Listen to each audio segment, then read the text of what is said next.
Olá! Bora investigar? Então, a gente vai dar continuidade aqui ao bloco 3 de Biologia 2 do Prof. Bio. E olha, vamos mergulhar de cabeça em uns casos bem práticos e eu diria fascinantes. O que a gente vai fazer aqui é pegar todo aquele conhecimento sobre micologia e aplicar na prática, sabe? A ideia é transformar a micologia numa ferramenta forense de verdade, para resolver uns problemas bem do mundo real. Então se preparem aí para entrar numa cena de crime. Só que, claro, uma cena de crime biológica, né? Pois é, estudar fungos vai muito, mas muito além dos livros e da faculdade. É uma ferramenta de investigação super poderosa, sério, capaz de desvendar cada coisa, umas verdades que estavam bem escondidas, seja em briga comercial ou em análise de ambiente. E bom, a nossa investigação começa agora. Sabe, a lógica por trás de uma investigação, seja ela filogenética ou forense, é basicamente a mesma. Pensa num trabalho de detetive mesmo. A gente vai juntando as pistas que os organismos deixam para trás para conseguir montar a história completa do que aconteceu. E é exatamente essa mentalidade de detetive que a gente vai usar nos nossos casos. E vamos lá, nosso primeiro caso. Imagina a cena: um container cheio de tecidos vindo lá da China, de repente, pega fogo no porto de Itajaí. O que os bombeiros conseguiram salvar acabou ficando encharcado. E não foi por um dia ou dois, não. Foram 4 semanas de molho. A nossa missão aqui não é só ver o tamanho do estrago, mas descobrir de onde ele veio.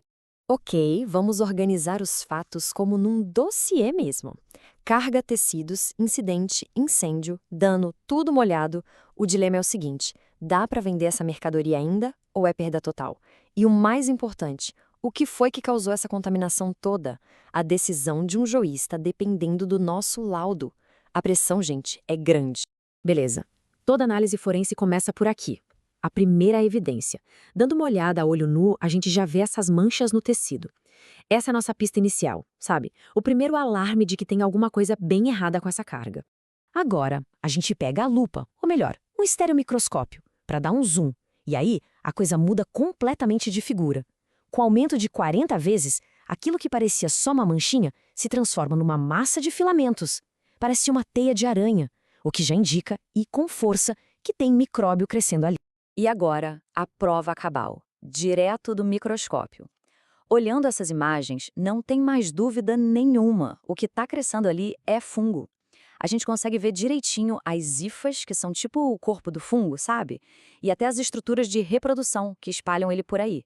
O cerco está se fechando, o caso está quase resolvido. Só para deixar tudo bem amarradinho. As hifas são aqueles fiozinhos microscópicos que a gente acabou de ver. Agora, quando a gente tem um monte dessas hifas juntas, formando aquela massa que parece um algodão, a gente chama isso de micélio. É o corpo do fungo propriamente dito. Então, o veredito. Nosso laudo técnico é conclusivo. A análise mostrou a presença de fungos halófilos. Que nome, né? Mas são basicamente espécies que adoram ambientes com muito sal. E isso é a prova que faltava. O dano foi causado pela água do mar, aquela usada para apagar o incêndio, e não por água da chuva no caminho. Ou seja, a carga está toda comprometida. Caso encerrado. Mas a investigação não para. Vamos para o nosso segundo caso. E aqui o desafio é um pouco diferente. Não é só achar o problema, é diferenciar 2 suspeitos. Temos um novo enigma nas mãos. A nova cena do crime é essa aqui. Laranjas, morangos, mamão, tudo apodrecendo. Mas olha bem de perto. O jeito que está apodrecendo não é igual em todas as frutas. Percebem a diferença? E aí vem a pergunta de $1 milhão, né? Só de olhar, como é que a gente sabe se o culpado é um fungo ou uma bactéria? Essa é uma habilidade de diagnóstico que, olha, é fundamental. Bom, aqui está o segredo. As pistas visuais são bem diferentes.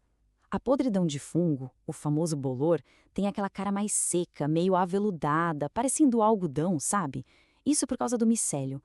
Agora, a podridão causada por bactéria, essa é mais melecada, úmida, aquosa, às vezes até grudenta. E o principal, a gente não vê aqueles fiozinhos. Com essas dicas visuais, fica fácil diferenciar os culpados e fechar o caso, né?